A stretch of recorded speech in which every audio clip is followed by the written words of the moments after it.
이제 예수님께서 이제 영생을 주신다 했을 때 그 영생 안에는 예수님과의 그 관계를 포함한 예수님을 통해서 누리는 모든 복들을 다 포함하는 겁니다. 그리고 이러한 예수님과의 관계를 그 어떤 누구도 이렇게 방해할 수 없다. 빼앗을 수 없다. 이러한 것을 말씀하고 계시죠. 이제 이게 우리가 성령을 통하여서 예수님을 믿게 된 모든 자에게 있는 것입니다. 우리가 계속해서 소요리 문답을 이렇게 살펴보고 있는데요.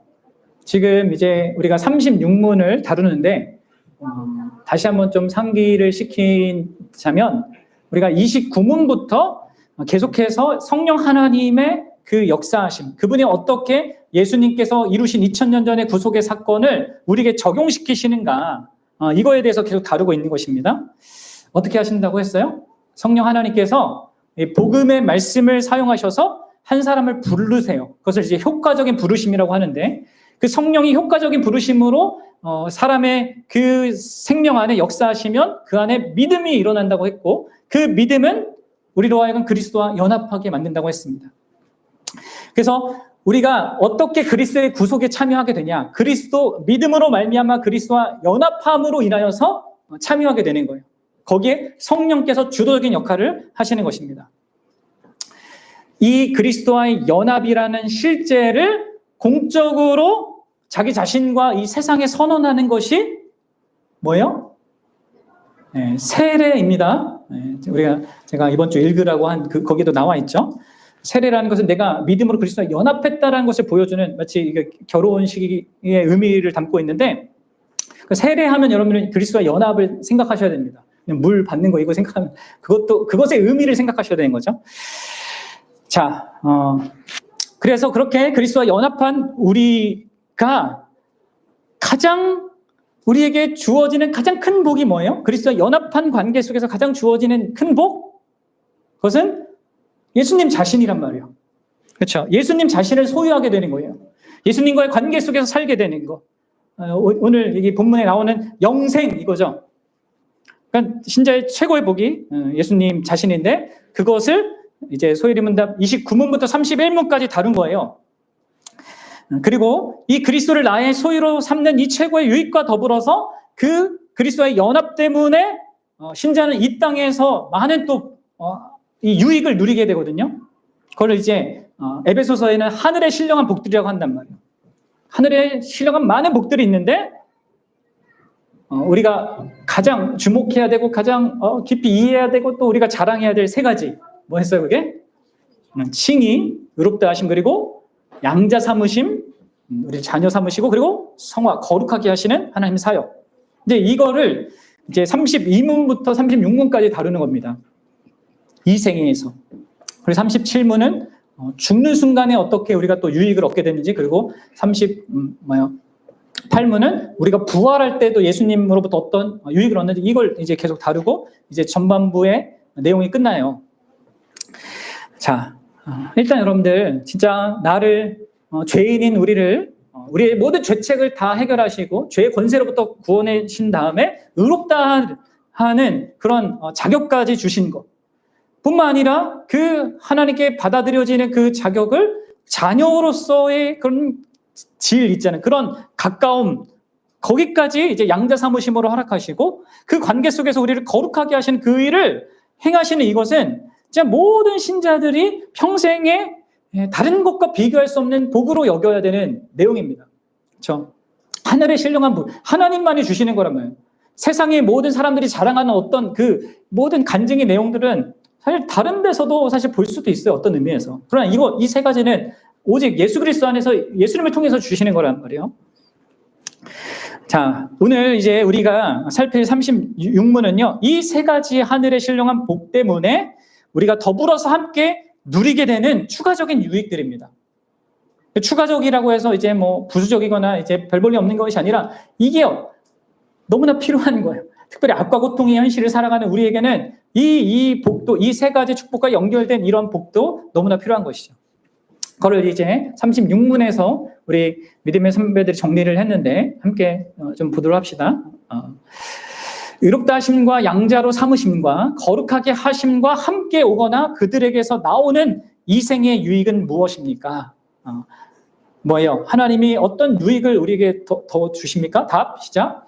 의롭다 하심과 양자로 삼으심과 거룩하게 하심과 함께 오거나 그것들에게서 나오는 이생의 유익은 하나님의 사랑을 확신함과 양심의 평안과 성신 안에서 누리는 기쁨과 은혜의 많아짐과 은혜 가운데서 끝까지 견디는 것입니다. 아멘. 여러분들, 이게 이제 우리에게 더해지는 복들입니다. 그리고 이 세 가지의 신령한 복들을 근거해서 우리가 확신할 수 있는 내용들인 거예요. 뭐요? 5가지를 말하고 있죠. 하나는 하나님의 사랑을 확신한다. 우리 아까 어떤 자매님이 이제 하나님의 사랑을 내가 어디에서 확인했는가 저한테 얘기한 그런 내용이 있었는데, 그렇죠. 우리는 우리의 삶 가운데서 일어나는 좋은 어떤 선한 일들, 또 하나님이 일반 은혜를 베푸신 이런 것들을 통해서도 확신할 수 있는데요. 근데 진짜 여기서 확인해야 된다는 거예요. 여기서 그리고 확신할 수 있다는 거예요. 뭐요? 하나님 나를 의롭다 하시고 자녀 삼아 주셨고 나를 거룩하게 하신다라는 것 속에서 여기서 이제 하나님을 확신하고, 두 번째는 양심의 평안입니다. 내 안에 있는 이 양심이 신자라 할지라도 죄 때문에 늘 이제 이렇게 어려움이 있단 말이에요. 아까 뭐 우리 성경 공부할 때도 오늘 내가 성찬을 받아야 되나, 내가 이게 부족한, 이런 우리 양심의 이러한 어떤 불안과 이런 두려움이 있는데 이것을 또 평안을 어디서 찾을 수 있다? 여기에서 찾을 수 있다는 거예요. 또 성신 안에서 누리는 기쁨. 우리의 모든 기쁨들은 막 이 상황과 조건에 따라 달라지는데 어디서 이 참된 기쁨을 찾냐? 여기서 찾아야 된다는 거죠. 그리고 은혜의 많아짐. 이제 이거는 하나님의 은혜 속에서 우리가 자라가는 것을 말하는데, 이거 어디서 이거를 또한 확신할 수 있고 기대할 수 있냐? 여기 세 가지에서 기대할 수 있다는 거예요. 그리고 마지막으로 끝까지 견디는 거. 이걸 어려운 말로 이제 견인이라고 하는데, 어떻게 내가 끝까지 내 믿음을 고수하고 견지하고 천국에 진짜 입성하게 되는가? 어디서 확인하라고요? 여기 세 가지에서 확인하라는 거예요. 이게 여러분들 다 그리스도와의 그 연합, 근원적으로는 그리스도와의 연합 때문에 주어지는 겁니다. 이 세 가지 신령한 복도 그렇고 그것과 결부된 이 5가지의 이 복들도 이제 그리스도와 연합 때문에 우리가 누리는. 그래서 정말 그리스도를 우리가 감사하고 정말 그리스도로 왜 충분하다 이렇게 고백할 수밖에 없냐. 여기에 이제 이 내용들이 있는 것이죠. 그러면 좀 간략하게 이 내용들을 하나씩 좀 살펴보겠는데요. 먼저 여러분들, 우리는 그 3가지 신령한 복들 때문에 우리를 향한 하나님의 사랑을 확신할 수 있습니다. 그리고 우리는 주로 여기서 확인하고자 해야 됩니다. 내 삶의 환경에 일어나는 어떤 것을 바라보고 자꾸 하는 사랑을 생각하는 것, 그것도 우리가 이게 할 수 있겠지만 그것보다 앞서서 또 근원적으로 여기서 찾아야 된단 말이에요. 우리 요한일서 4장 9절 10절 함께 읽어봅시다. 시작. 하나님의 사랑이 우리에게 이렇게 나타난 바 되었으니, 뭐예요? 그 사랑이 뭐예요? 하나님이 자기의 독생자를 세상에 보내심은 그로 말미암아 우리를 살리려 하심이라. 10절. 사랑은 여기 있다. 딴 데서 찾지 말라. 여기 있어. 뭐예요? 우리가 하나님을 사랑한 것이 아니요 하나님이 우리를 사랑하사 우리 죄를 속하기 위하여서 화목제물로 그 아들을 보내셨습니다. 우리의 죄책을 다 감당하시고 우리를 자유케 하시고 화목하는 것, 하나님과 관계를 화목하게 하기 위해서 아들을 보냈다. 우리를 의롭다 하시고 우리를 양자 삼으시고 우리를 거룩하게 만드시는 이것을 하나님의 사랑에 대한 그 확고한 증거로 이해해야 되고 우리는 받아들이고 거기 안에서 그걸 발견해야 합니다. 그렇지 않으면 어떻게 돼요? 우리가 환경 속에서 찾으면요, 뭐 우리의 주변에 일어나는 어떤 것에 찾으면 늘 왔다 갔다 할 수밖에 없습니다. 진짜 날 사랑하는 건가 아닌가, 여기에서 이게 벗어나질 못한단 말이에요. 아니면 우리는 자기 자신이 하나님을 향해서 한 어떤 것을 기반으로 생각을 하게 됩니다. 이 정도 했으니까, 이렇게 열심히 했으니까 날 사랑해 주겠지. 막연한 기대를 이렇게 갖는단 말이에요. 그러니까 사람들이 이제 하나님의 사랑에 대한 확신을 늘 오락가락 하는 겁니다. 그리고 우리의 행위나 열심, 이게 항상 좋은 게 아니잖아요. 좋은 상태가 아닙니다. 그래서 좀 못하게 되면 또 이런 나를 사랑하겠는가 뭐 이런 생각도, 그러니까 그래서 하나님의 사랑에 대한 확신이 또 줄어들고, 그리고 언제 또 줄어듭니까? 내가 기도했는데 그거에 대한 응답이 내가 원하는 대로 안 될 때, 또 이런저런 내가 예상하기 싫었던 그리고 원하지 않았던 문제가 생기는 것을 직면할 때 자꾸 이제 하나님의 사랑에 우리가 의문을 갖게 되는 겁니다.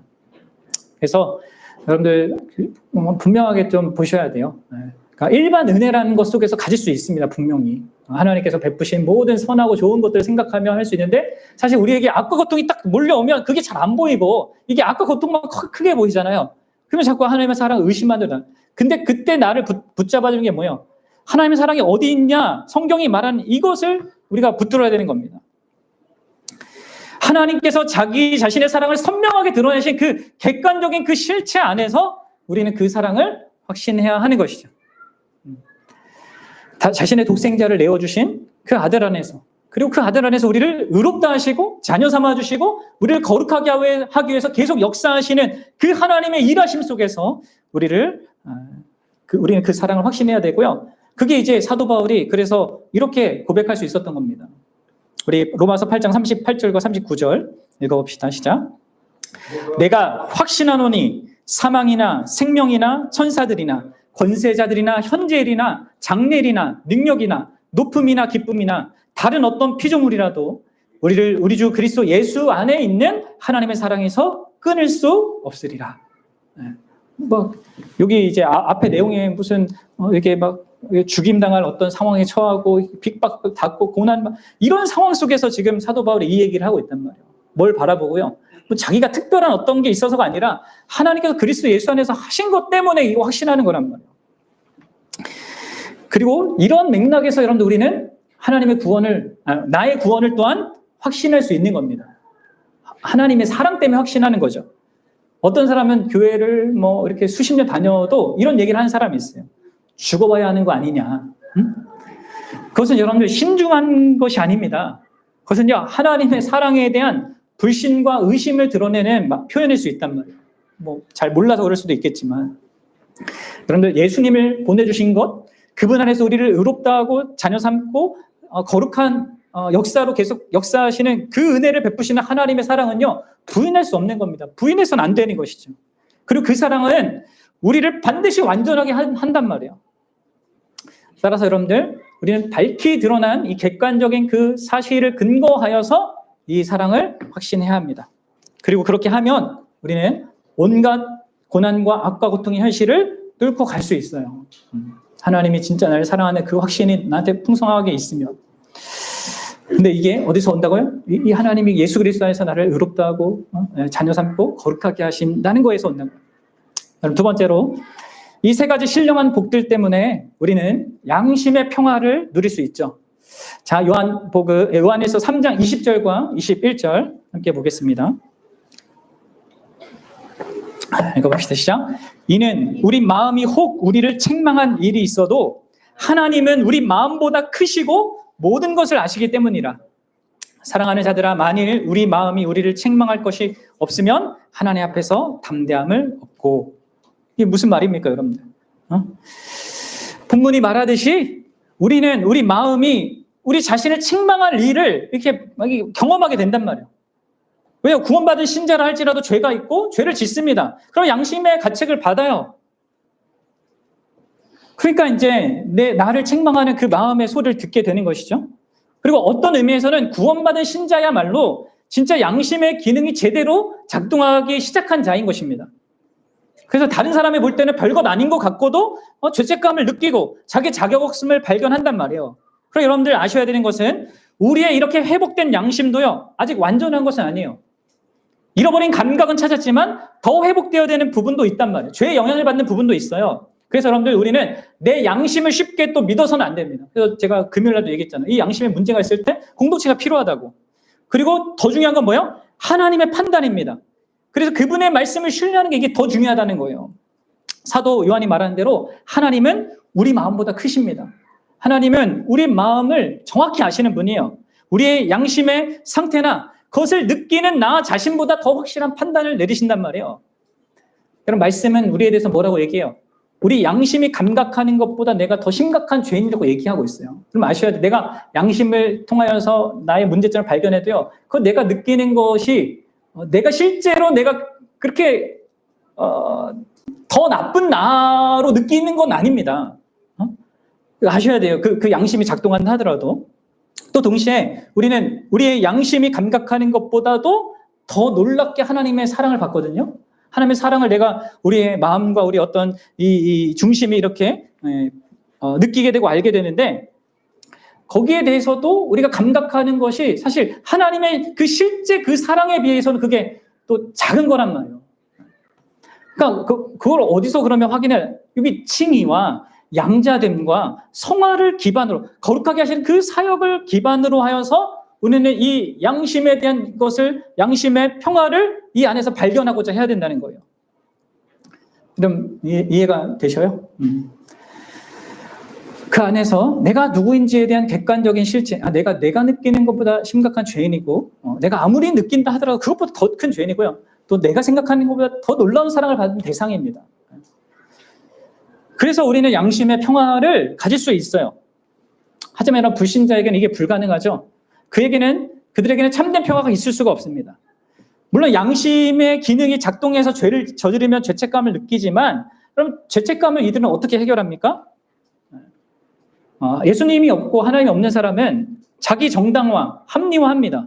그래서 죄책감을 덮는 거. 다른 사람도 뭐 그렇게 하는데, 뭐 내가 이렇게 하는 것은 정당한 이유가 있어 하면서, 아니면 심리학이나 철학적인 사고를 이용해서 이 죄의 개념은 세상 사람들이 만든 거야 하면서 이 죄 자체를 막 부인하는 식으로 할 수도 있어요. 아니면 또 선행으로 죄책감을 덮는 거죠. 내가 착한 일을 하면 내가 잘못한 그거 이해될 거야. 이렇게 하면서 자선활동이나 기부나 봉사 이런 걸 통해서 합니다. 근데 그 안에 여전히 불안한 이거를 어떻게 할 수 없습니다. 아니면 이 양심의 어떤 가책을 잊기 위해서 세속적인 그 즐거움, 쾌락이나 어떤 중독적인 활동에 빠지는 거 있잖아요.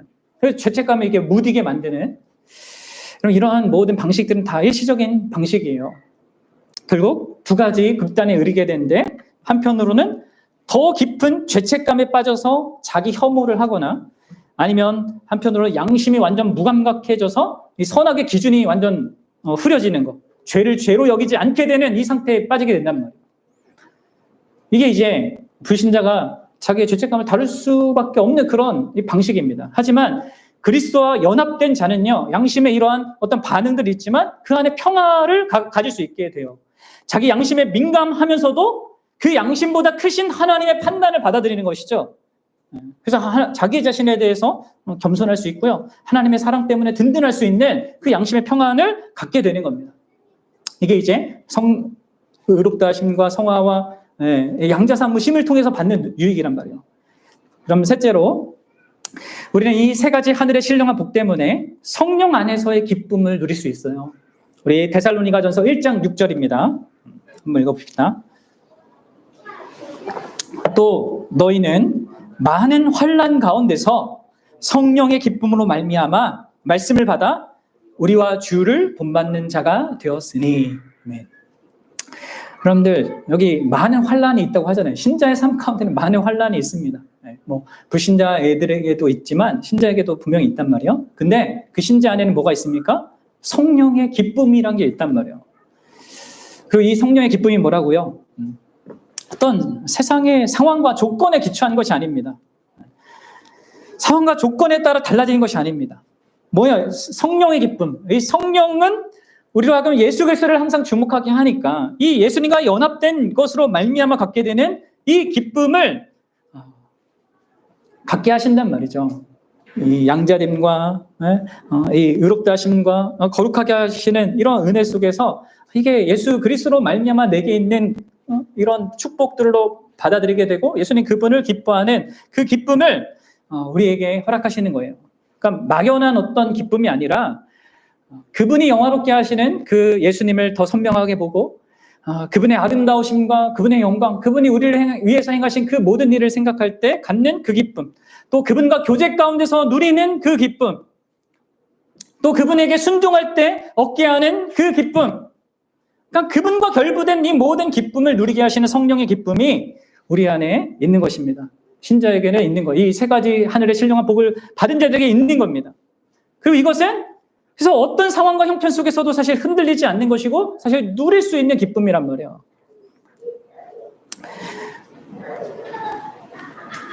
여러분 어떻습니까? 여러분들에게는 그러한 기쁨이 있는 것 같아요? 이 세 가지를 생각했을 때 그 안에서 견고하게 이런 것들을 누리고 있냔 말이에요. 물론 여러분들 우리가 이러한 기쁨을 누리는 것 속에서는 어떤 씨름도 있습니다. 나의 죄와 씨름하는 이것도 있고 내 죄를 발견하는 어떤 그 안타까운 현실도 또 있고 또 이 세상의 유혹과 이런 것과 싸우는 뭐 이런 것들이 다 결부돼 있지만 이 내가 순종하려고 할 때 또 순종하고자 하는 마음을 갖게 하는 것부터 해서 내가 순종할 때 그것을 기쁨으로 하게 되는 이 모든 것들이요. 여러분들 이게 성령께서 우리에게 주시는 기쁨입니다. 그리고 신자는 바로 이러한 기쁨 속에서 살아가는 거예요. 그래서 여러분들 사도 바울이 뭐라고 얘기해요? 데살로니가 전서에서 항상 기뻐하라. 그렇죠? 쉬지 말고 기도하라. 범사에 감사하라. 이것이 그리스도 예수 안에서 너희를 향하신 하나님의 뜻이니라. 항상 기뻐하는 게 가능한 이유가 여기 있는 거죠. 그리고 네 번째로 여러분들 이 세 가지 신령한 복들 안에서 우리는요 은혜의 많아짐을 경험합니다. 은혜가 점점 내 삶 가운데 풍성해져서 그 은혜가 나를 변화시키고 성장시키는 것을 경험한다는 얘기예요. 우리 시편 92편 12절과 13절 함께 읽어보겠습니다. 시편 92편 12절과 13절입니다. 시작. 의인은 종려나무같이 번성하며 레바논의 백향목까지 성장하리로다. 이는 여호와의 집에 심겼으며 우리 하나님의 뜰 안에서 번성하리로다. 아멘. 그렇습니다. 신자는 이렇게 고백처럼 하나님의 집에 하나님의 뜰에 심긴 자예요. 하나님에 의하여서 이제 관리받고 보호받고 사랑받고 이게 책임받는 그런 존재란 말이에요. 값없이 주시는 그 하나님의 은혜가 갈수록 우리 삶에 더하게 되고 그 결과 우리는 점점 더 예수님을 닮은 자로 자라가게 되는 것입니다. 그리고 이게 어떻게 가능해요? 그분이 나를 의롭게 하셨고 자녀 삼아주셨고 내 안에서 거룩한 일을 계속 하기 때문에 일어나는 열매들이란 말이에요. 그리고 그렇게 하신 그분의 목적이 우리가 장성하게 자라가는 것입니다. 그리스도 예수의 그 장성한 분량에 이르게 하는 것. 그래서 하나님께서 계속적으로 은혜를 베푸신단 말이에요. 그리고 그 안에서 그래서 신자는 성장이 있을 수밖에 없는 거예요. 그래서 사도 바울이 에베소서 4장 13절에서 이렇게 얘기하는 거죠. 함께 읽어봅시다. 시작. 우리가 다 하나님의 아들을 믿는 것과 아는 일에 하나가 되어 온전한 사람을 이루어 그리스도의 장성한 분량이 충만한 데까지에 이르리니. 사도 바울은 이걸 고대한단 말이에요. 그리고 이 교회에게 기대한단 말이죠. 그렇습니다. 여러분들 우리는 이제 칭의를 받았기 때문에 이 무능력한 이런 법적으로 이제 이렇게 뭘 해도 아무 의미 없는 그런 자들로부터 이제 벗어났습니다. 이제 주님의 말씀에 순종하는 자유를 가지고 이게 자라갈 수 있단 말이에요. 양자됨을 받았기 때문에 자녀로서 아버지를 향해서 사랑으로 반응할 수 있고 그 돌봄 속에서 자라갈 수 있단 말이에요. 그분이 우리를 거룩하기 위해서 계속 은혜를 베푸신단 말이에요. 그래서 우리는 그 완성까지도 기대할 수 있단 말이죠. 물론 여러분들 교회 안에는 가라지들이 있습니다. 예수님 얘기하신 대로 교회라는 공동체 안에는 그냥 자기는 믿는다고 하지만 착각하는 사람들도 있고 진짜 믿는 사람들이 있는데 둘 다 겉으로 보기엔 자라나는 것처럼 보일 수 있어요. 근데 어떻게 차이가 나는 줄 아십니까? 진짜 참된 씨앗으로 이렇게 생명력 있게 자라는 사람과 가라지로서 있는 사람. 그래서 뭐 자라긴 자라지만 그 속은 없는 있잖아요. 그 어떤 차이가 있겠어요? 가장 큰 차이는요. 가라지는요. 그러니까 그냥 겉으로 그냥 신앙생활하는 사람들은 불균형적으로 자랍니다. 뭐는 있는데 뭐는 없다. 외적인 뭐는 있는데 속은 없는 이렇게 불균형적으로 자란단 말이에요. 종교적인 외형은 있는데 경건의 그런 능력은 없는. 지식은 많은데 거룩한 삶은 없는, 이렇게 불균형적으로 해요. 하지만 여러분들, 이 의롭다함을 받고 자녀되고 거룩하게 하는 그 역사가 있는 사람은요, 그러한 세 사람은 자기의 모든 영역에서 이 규칙, 뭐라고 해야 될까, 이 일반적이고 균형 있는 성장이 있게 됩니다. 그래서 우리 믿음의 선배들은 신자가 4가지 측면에서 자란다고 얘기했거든요. 하나는 내적으로 자라고, 하나는 외적으로, 그리고 세 번째로 위로 자라고, 네 번째로 아래로 자란다고 이렇게 얘기했습니다. 그러니까 내적으로 자란다는 것은 점점 예수 그리스도를 향해서 자란다는 거예요. 예수님을 믿는 믿음과 소망과 사랑에서 점점 더 풍성해진다는 거예요. 내 내면이 예수님을 인하여서 충만해지는 이런 내면의 자람이 있게 되고, 외적으로는 경건함과 의로움을 드러낸다는 것이죠. 특별히 이웃과의 관계 속에서 이 이웃을 나의 수단으로 삼지 않고 목적으로 삼으면서 섬기는, 사랑하는 이런 모습에서 외적으로도 자라가게 되고, 위를 향해서도 자라난다고 했는데, 그것은 이제 우리가 도달해야 될 그 하나님의 나라에 합당한 자로 준비되어져 간다는 거예요. 이 세상의 것들을 잠시 지나갈 어떤 것으로 보고 하늘의 것을 소망하면서 그렇게 자라가는 것이 있고, 그래서 세상의 어떤 것들, 세상의 그런 정욕이 약해지고 천국의 것을 바라는 자로서 자라가게 된다는 거예요. 아래로 자라간다는 것은 점점 우리가 우리 자신을 부인하고 겸손해진다는 거예요. 그리고 하나님의 뜻에 계속적으로 더 복종하게 되는 이러한 전인격적인 이 전체적인 이 성장이 우리 속에 있게 되는 거, 그게 이제 신자의 자라남이고, 많은 은혜의 많아짐 속에서 갖게 되는 내용이라고 얘기하고 있는 겁니다. 그 여러분들, 참된 신자는요, 모든 시간과 모든 국면들을 통해서 또 자랍니다. 우리가 살아있는 생명도 그렇잖아요. 날씨가 좋아도 자라고요, 비바람이 쳐서 막 흔들려도 결국 자랍니다. 다 마찬가지. 여러분들 또 전혀 자라지 않는 것 같은 그런 상황을 통해서도 자라요. 생명이 있고 하나님 돌보시는 것 속에서.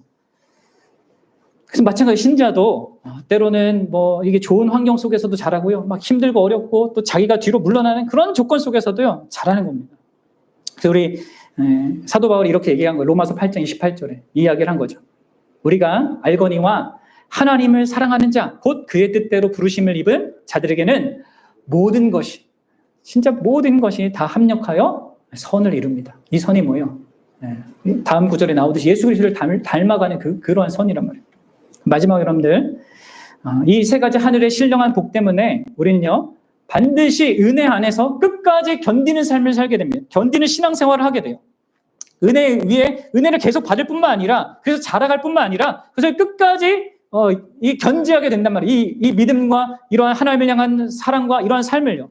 이것을 이제 우리 믿음의 선배들은 견인의 은혜라고 했는데, 오늘 우리 본문에서 얘기한 그대로예요. 예수님이 이렇게 약속하셨기 때문입니다. 뭐예요? 우리 요한복음 10장 27절과 28절 시작. 내 양은 내 음성을 들으며 나는 그들을 알며 그들은 나를 따르느니라. 내가 그들에게 영생을 주노니 영원히 멸망하지 아니할 것이요 또 그들을 내 손에서 빼앗을 자가 없으리라.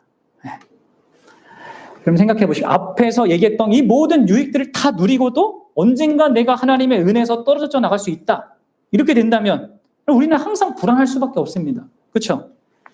그럼 지금 손흥민이 클럽에서 엄청난 대우를 받고 있지만, 토트넘이랑 그 클럽에서 받고 있지만 뭐예요?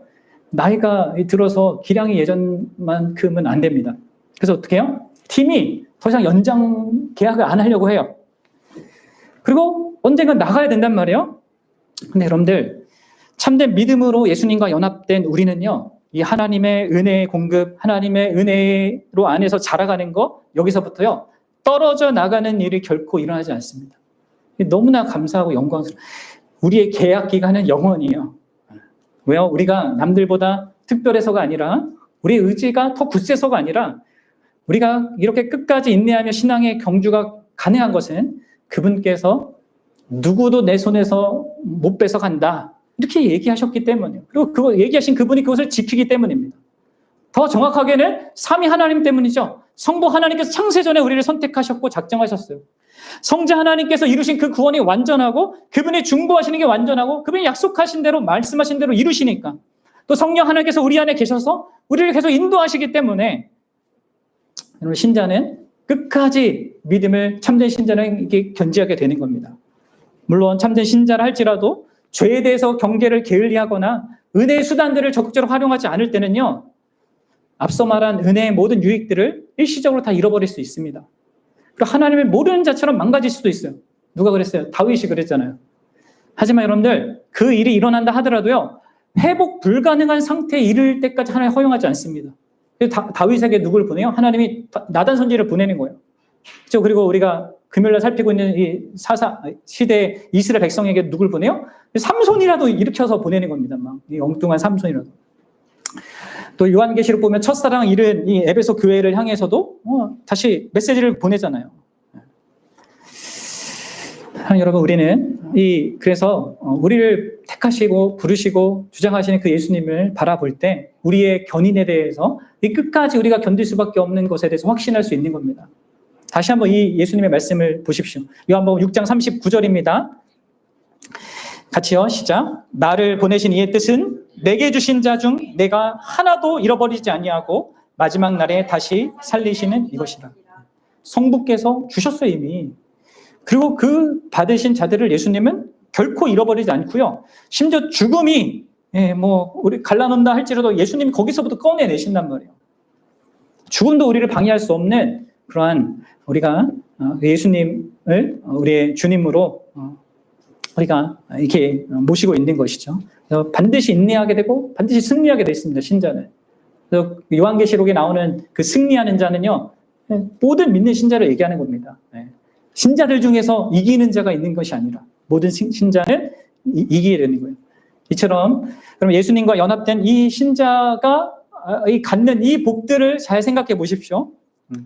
칭의, 양자삼음, 그리고 성화라는 이 그 큰 맥락 속에서 이 더불어 누리게 된 이 5가지의 이 복들, 이것이 우리가 기뻐하고 자랑하고 또 증언해야 될, 간증해야 될 내용들이란 말이에요. 여러분들 그렇습니까? 그 여러분들 얼마나 이런 것들 들어봤어요? 이런 것들 자랑하는 사람들 들어봤습니까? 전 잘 못 본 것 같아요. 바라게 여러분들이 그랬으면 좋겠어요. 이것 속에서 이러한 풍성한 하늘의 복들이죠. 세상의 복들이 아닙니다. 세상에 어떤 것이 흔들릴 수 없고요. 세상이 뭐 더할 수도 없는 거예요. 뺄 수도 없는 거란 말이에요. 견고한 이것을 여러분 알고 누리고 이걸 더 풍성하기 위해서 살아가야 됩니다. 그런데 이 예수님이 없고 예수님과 연합되지 않고 이게 없는 사람들은요, 이 신령한 복들이 없는 사람은 어떻게 살아가게 됩니까? 나름 영원한 사랑이 있다고 생각 안 하고 막 노래도 만들고 영화도 만들고 한단 말이에요. 그리고 그걸 추구한다고 하지만 발견하지 못합니다. 확신할 수도 없습니다. 세상 사람들이 그 영원한 사랑 말하는 거 다 그냥 마치 파랑새와 같잖아요. 또 양심의 평안? 아니, 그걸 어디서 찾아요? 늘 어떤 불안, 공포, 이런 것을 순간순간 경험하고 그걸 잊기 위해서 다른 세상의 방법을 찾을 수밖에 없어요. 그 세상의 조건과 환경에 늘 휘둘리는 그런 기쁨. 언젠가 사라질 그 기쁨을 경험하며 살아간단 말이에요. 갈수록 삶의 허망함을 알게 되고 장차받을 심판에 대한 두려움이 점점 커지는 그 삶을 살 수밖에 없습니다. 그리고 자기의 삶 가운데 은혜가 점점 줄어든다는 것을 경험할 거예요. 늙어가고 병들고 막 이제 관계에 내가 사랑하는 사람들이 또 사라지고 이렇게 하는 것 속에서 이 은혜의 사라짐을 계속 느끼고 지옥 심판에 거기에서는 아예 단 하나의 은혜도 누리지 못하게 되죠. 그리고 여러분 그게 이제 이 땅에서 경험한 모든 것이 지옥에서 영원히 경험할 거에 사실 맛보기란 말이에요. 이런 것들을 생각했을 때 여러분들 우리 믿는 자들이 진짜 예수님 때문에 얼마나 큰 특권과 이 유익들을 누리고 있는가를 진짜 생각해야 되고요. 우리는 진짜 예수님을 감사해야 되고 진짜 예수님만으로 충분하다. 이 고백을 하며 살 수 있어야 되는 겁니다. 사랑하는 여러분, 여러분들, 저와 여러분들이 예수 안에서 얻은 이 모든 하늘의 신령한 복으로 진짜 살아갔으면 좋겠고요. 또 마지막 결론적으로 진짜 여러분들이 이 복을요, 이 유익들을 풍성히 누리고자 여러분들이 소망하고 추구해야 하고 해야 됩니다. 우리는 하나님께 세상적인 것도 필요도 구할 수 있지만 무엇보다도 하나님이 이렇게 그리스도 안에서 주시는 이것들을 풍성히 누리기를 소원해야 되고요. 이거를 추구해야 돼요. 이거를 하나님께 구해야 됩니다. 그냥 자동적으로 생기진 않습니다. 우리의 전인격적인 이게 반응과 내가 은혜의 이런 수단들을 활용하는 걸 통하여서 가능하고요. 각 사람마다 이걸 누리는 역량이 다를 수밖에 없어요. 그러니까 최대한 성령을 의지하여서 말씀과 기도에 가까이 하고 공동체로 모이게 힘써야 됩니다. 그리고 진짜 여러분들이 할 수만 있다면 여러분들 믿지 않는 자들에게 진짜 예수 그리스도의 복음을 전하는 자가 되어야 됩니다. 그렇죠? 믿지 않는 자들이 아무리 세상적으로 좋은 조건에 있다 할지라도요, 이 하늘에 신령한 이 복들 있잖아요. 이 3가지 복과 이 5가지 복, 이거 추가되는 이 5가지 복이 없으면요, 그들에게는 아무 소망이 없습니다. 그리고 아무리 저들이 나쁜 조건에 있다 하더라도요, 이 참된 하늘의 복을 저들이 알고 누리면 저들이 어떤 조건에서 넉넉히 살 수 있단 말이에요. 우리 주변에 있는 이웃에게는 이 하늘의 유익들이 너무나 필요하고 무엇보다 예수 그리스도 그분이 필요하단 말이에요. 여러분들이 이것을 풍성하게 알고 누릴 뿐만 아니라 진짜 이 복을, 이 참된 유익을 우리 복음을 전함으로 말미암아 우리가 사랑하고 섬겨야 될 우리 이웃들에게도 전해줄 수 있는 그런 우리가 될 수 있기 바랍니다. 아시겠죠?